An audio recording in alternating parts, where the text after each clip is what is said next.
ఆంధ్రప్రదేశ్ రాజధాని అమరావతి అని చెప్పి రాష్ట్రపతి దగ్గర నుంచి ఆమోదముద్ర వచ్చిన తర్వాత కూడా జగన్మోహన్ రెడ్డి గారు నాది మావిగానే, దానితోనే నేను ఎలక్షన్లకు వెళ్తున్నాను, మీరు అమరావతి అని చెప్పి ఎలక్షన్లు రండి అక్కడే తేల్చుకుందామంటూ సవాల్ చేయటాన్ని అసలు ఎలా చూడాలంటారు మేడం? ఇప్పుడు మావిగానే అంటున్నాడండి. పోయినసారి 3 రాజధానులు అన్నాడు, నిన్నేమో మళ్ళీ విజయవాడ అంటున్నాడు, రేపే ఊరో తెలీదు. సో ఇలాంటి అంటే మానసికంగా కరెక్ట్గా లేని స్థితిలో ఉన్న, అంటే మాజీ ముఖ్యమంత్రి అయినా కూడా ఆ పిచ్చోడి ప్రేలాపనలు మనం ఎప్పుడు పట్టించుకోండి. పిచ్చోడి చేతిలో రాయి ఎప్పుడు ఎవరి మీద వేస్తాడో తెలియదు, కాకపోతే వాడినే పట్టుకొని అరెస్ట్ చేసి లోపల వేయటం కరెక్ట్. కానీ ఆ పిచ్చోడి రాయి వాడు వేసేదాకా ఎవరో ఒకళ్ళకి డ్యామేజ్ అయ్యేదాకా, అంటే వాడిని పట్టుకోవాలంటే ప్రజలే చేయాలి. ప్రజలు ఇప్పుడు స్థిరమైన సంకల్పంతో వాళ్ళ ఆంధ్రుల ఆత్మాభిమానాన్ని పెంచేలాగా అమరావతి ఏ రకంగా అయితే ఇప్పుడు అజరామరంగా ఉందో మనం చూస్తున్నాం. అమరావతి వెలుగులు విరజిమ్ముతుంది. ఎన్నో కంపెనీలు వచ్చినాయి, ఎంతమందో ఉపాధి అవకాశాలు కలిగి, నిరుద్యోగం కూడా పోయింది. అసలు చాలా బాగా ఇప్పుడు అంటే బాగా ఫోకస్ అయిపోతుంది, తట్టుకోలేకపోతున్నాడు. నేను చేయలేకపోయాను, వాళ్ళు చేస్తున్నారు అనే ఒక కసి. నువ్వు చేయలేకపోయావు, ఎందుకు చేయలేకపోయావు? నువ్వు అమరావతిని డెవలప్ చేయమంటే 3 ముక్కలు అన్నావు, 3 ముక్కల ఆట అన్నావు, వైజాగ్ అన్నావు, రిషికొండ ప్యాలెస్ అన్నావు, తర్వాత ఇప్పుడు మావిగాని అంటున్నావు, నిన్న విజయవాడ అన్నావు, రేపు ఇంకేదో అంటావు. అసలు స్థిరంగా లేని ఆలోచనలు ఉన్న మనిషి మాటలు అంత తీవ్రంగా మనం పట్టించుకోవాల్సిన పని లేదు. భారత రాజ్యాంగం ప్రకారం, భారత చట్టాల ప్రకారం ఒకసారి చట్టం చేస్తే కనుక మార్చాలంటే కనుక 2/3 మెజార్టీ అనేది కావాల్సి వస్తుంది. అయినా సరే నేను మారుస్తాను, నేను ముఖ్యమంత్రిని అయితే చాలు అంటూ ఆయన చేస్తున్న కామెంట్స్ భారత రాజ్యాంగం పట్ల ఆయనకి ఏమాత్రం గౌరవం ఉందనుకోవచ్చు అంటారు మేడం? అదే, ఇప్పుడు రాజ్యాంగం మీద గౌరవం లేదు, ప్రజల మీద గౌరవం లేదు, ప్రజలు ఇచ్చిన తీర్పు మీద అంతకంటే గౌరవం లేదు. అసలు మీ ఇంట్లో మీ అమ్మకి అక్కకి మీదే నీకు గౌరవం లేదు. మీ నాన్నగారి మీద ఎంత గౌరవం పెట్టి పావురాలు గుట్ట పాలు చేశారో కూడా ప్రజలు గమనించారు. ఇలాంటి పరిస్థితుల్లో మీరు ఏ ప్రేలాపనలు చేసినా ఆంధ్రప్రదేశ్ అభివృద్ధిని మాత్రం అడ్డుకోలేరండి.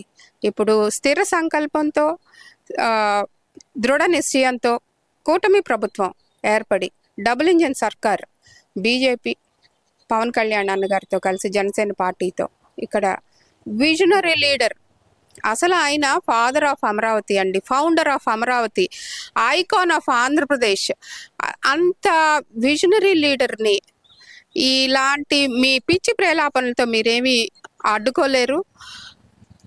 ఇలాగ ఉండటం వల్ల మీ స్థాయి ఇంకా దిగజార్చుకుంటున్నారు.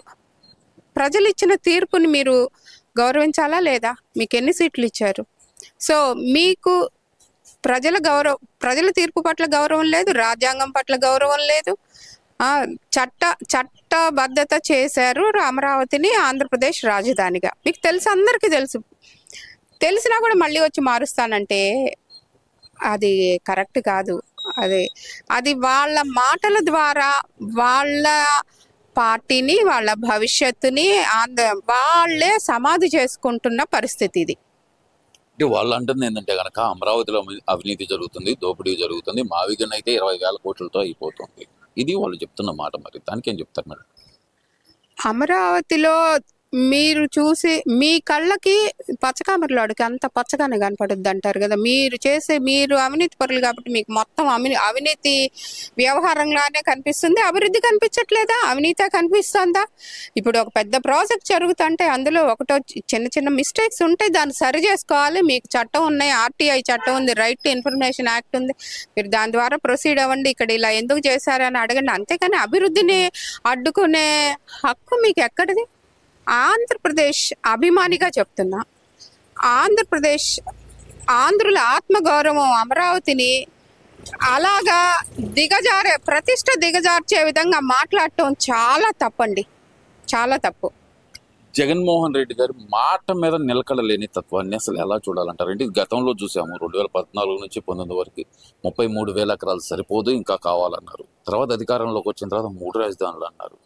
ఓడిపోయిన తర్వాత సీఎం ఎక్కడుంటే అదే రాజధాని అన్నారు, ఇప్పుడు చూస్తే మావిగన్ అంటున్నారు, నిన్న చూస్తేనేమో విజయవాడ అన్నారు. ఏంటంటారు ఈ సీక్వెన్స్ అసలు ఎలా అనలైజ్ చేయాలంటారు మేడం? ఇది అస్థిరమైన ఆలోచనలండి, చేంజబుల్ మెంటాలిటీ అంటారు ఇది. అంటే ఇప్పుడు ఈ సిచ్యుయేషన్స్ని, ప్రోగ్రెస్ని, ప్రోగ్రెసివ్ పాజిటివ్ పాలిటిక్స్ని తట్టుకోలేకపోతున్నాడు.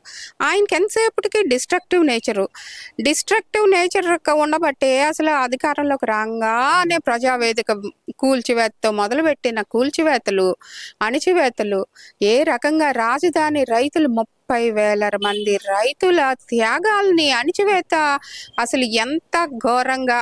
ఈవెన్ రాజధానిలోకి వెళ్తుంటే పరదాలు కట్టుకొని వెళ్ళావు, ఎందుకు అంత భయపడ్డావు అమరావతి రైతులంటే? అలాంటిది నీకు ఒకసారి జరిగిన పరాభవం సరిపోలా, ఈసారి ఇంకా బాగా జరగాలి అంటే 11 కూడా కాదు, ఈసారి ప్రజలకు బాగా విఘ్నులుగా ఉన్నారు, ఆలోచిస్తున్నారు మంచిగా.